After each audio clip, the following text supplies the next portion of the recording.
Hello people, this is Code Grind and in today's video we'll be creating an audio player using CSS3 and JavaScript. So this is what our final project will look like. This is actually a two video series. In the first video we'll be creating just a play pause functionality for the audios, and in the second video we'll be creating this animated slider. We have got the time for how much the song has been played for and the total time, and this toggle button actually slides, it animates according to the time. So this is how this audio player works. We have got these different audios. These are all NCS audios. I'll give a link in the description from where you can download these songs. So this is what we'll be creating, and now let's get straight into it.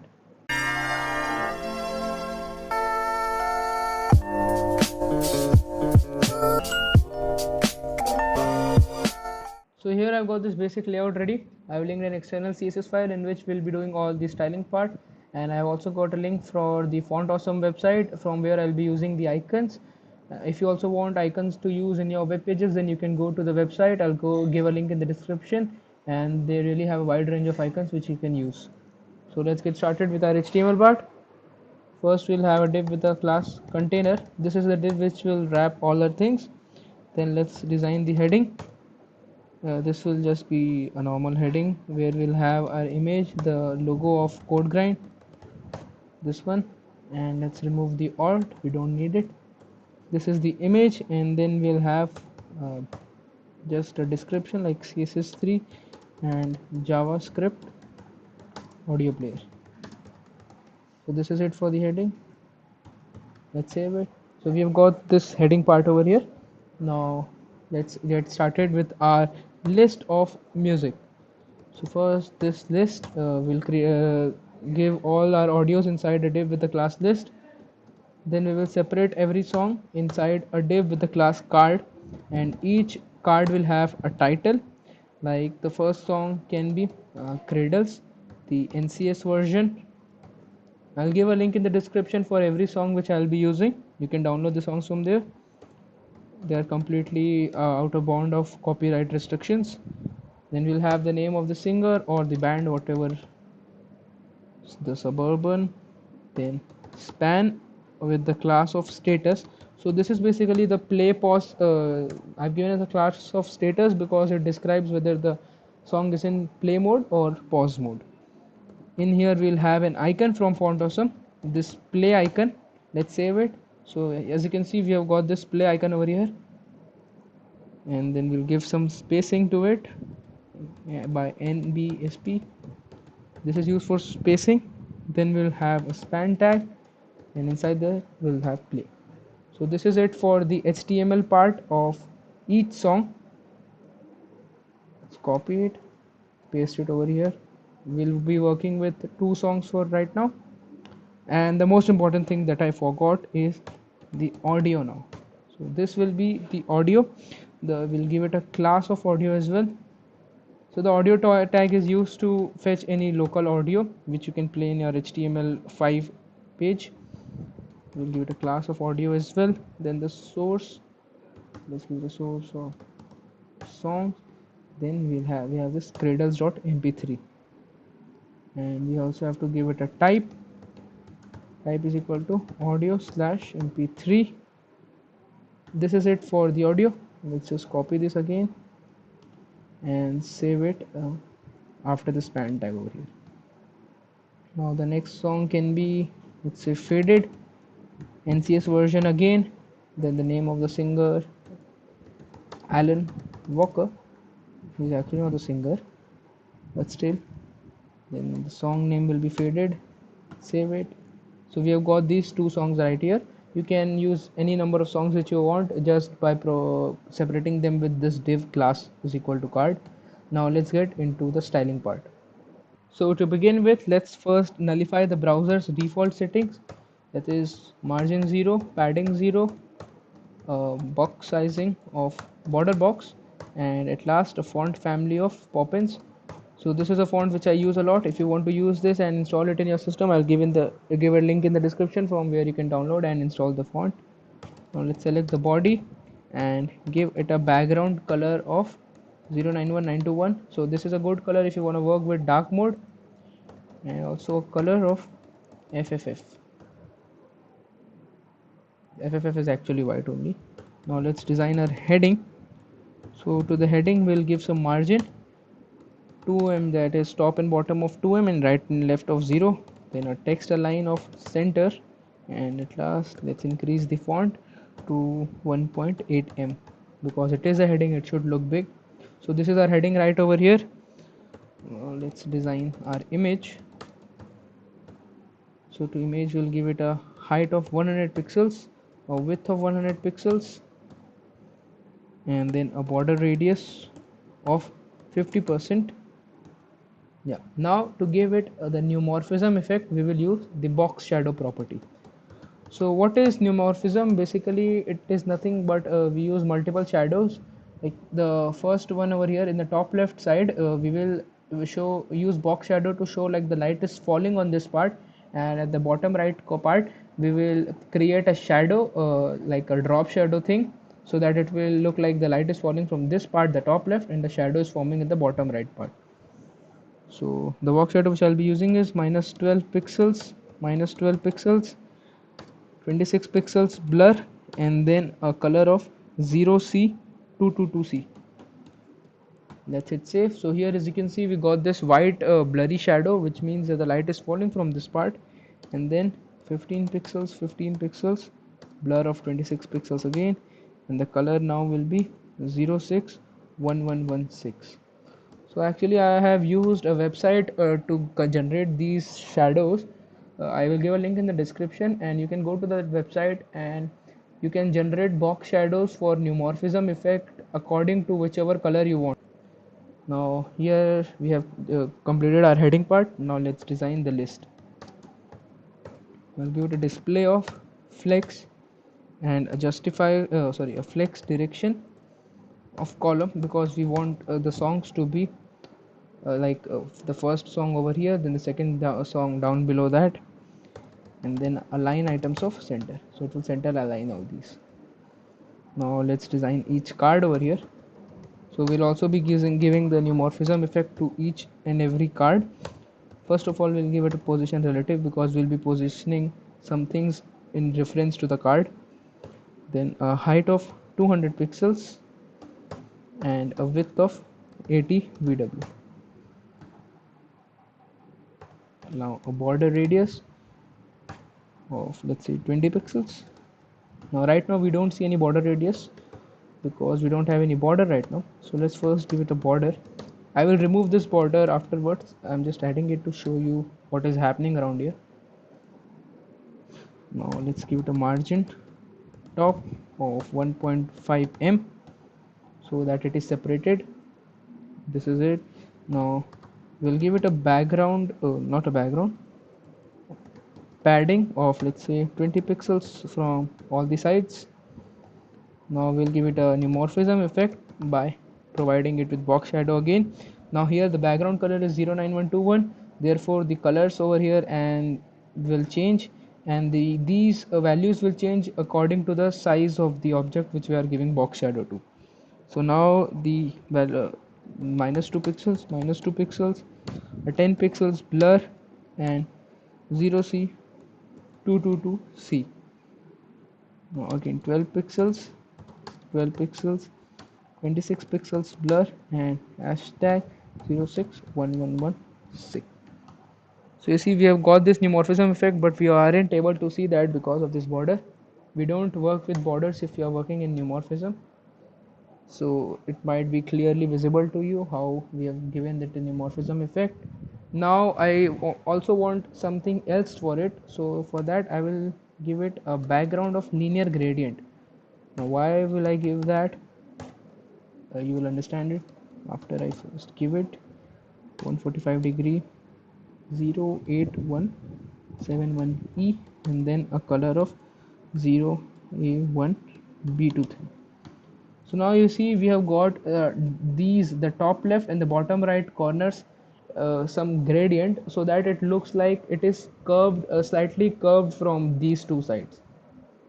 Now if I replace these two colors, like if I put this color before the 08171E color, then what will happen is instead of this curve, our card will look like it is bulging from the center.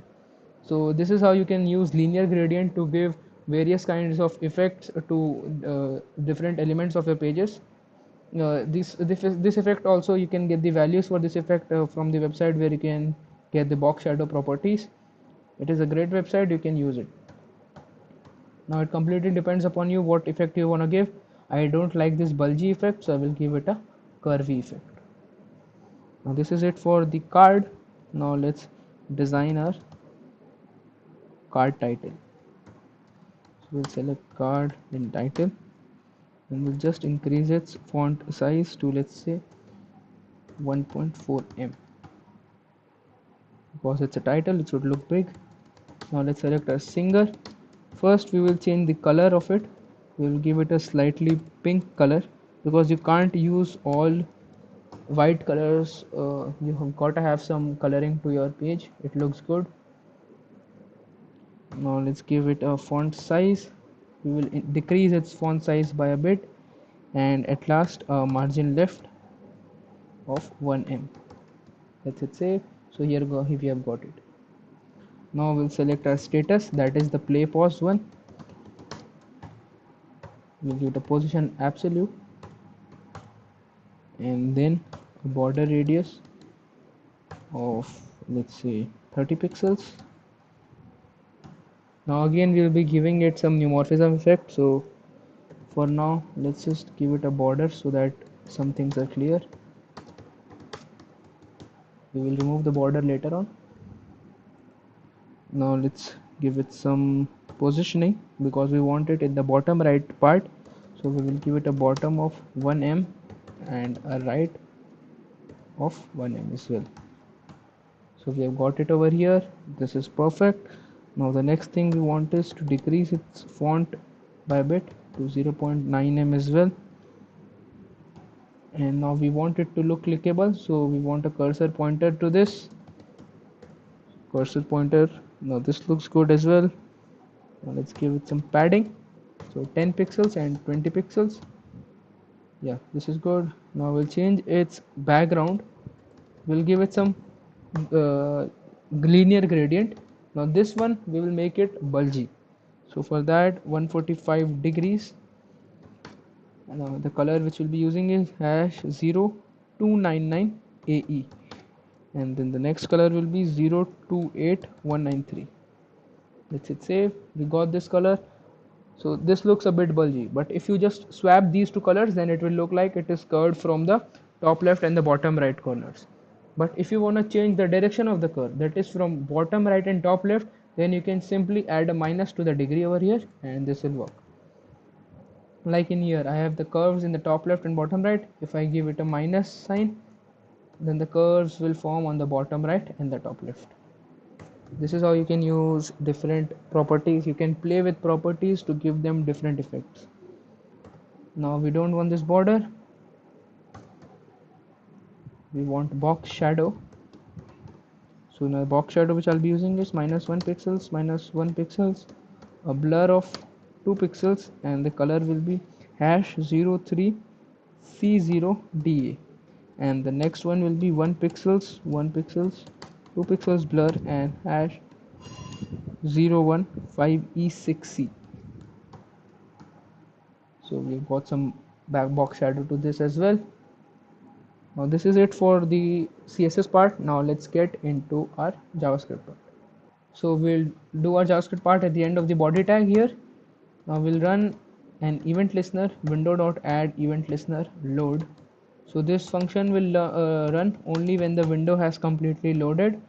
Now I'm using this because I want this function to run only when everything is loaded, because the audio should be loaded when we work with it. If it is not loaded, then we won't be able to use the audio properties. Now we'll select some things like the const buttons. Now, oh, I did something wrong. Yeah, we should start from here. Now in this buttons, what we'll select is these play and pause buttons. So document dot query selector all, because there are multiple of them. The class to them is dot status, and then we'll select our audios. with the document.query selector all again dot audio. So this is it for the selection part. Now we'll run a for each loop for every button. So buttons, then button, and then we'll run an event listener so that whenever any button is clicked on, this function will run like this. Now inside this, the first thing which we want to do is when we click on it, it should play the song, and we click on it again, it should pause the song. So this is the basic functionality which we want. So for that, what we do is, if now what we want is when the first button is clicked, then we want to select the first audio, and when the second button is clicked, we want the second audio. So for that, we will pass the index of this button as well. So the index will be like, if the first button is selected, then the index will be of the first button. If the second button is selected, then the index will be of second button. So by passing the index, what we can do is we can select the respective audio as well using this array index property. So audios.index.current time. So this will return us the current time. Now if the current time is not equal to 0, that means if the audio has been played for even sometimes, this not equal to 0 means if the current time is not equal to 0 seconds, that means if it has been played for more than 0 seconds, then and if audios, again index, because we want to select the respective audio only, pause like this. So if the audio is not paused, we use this not in before this. So if the audio is not paused and the current time is not equal to 0, then what we need to do is we just need to pause the song. So audios index dot pause, this is the function which you can use to pause any song. Use curly braces over here. Yeah.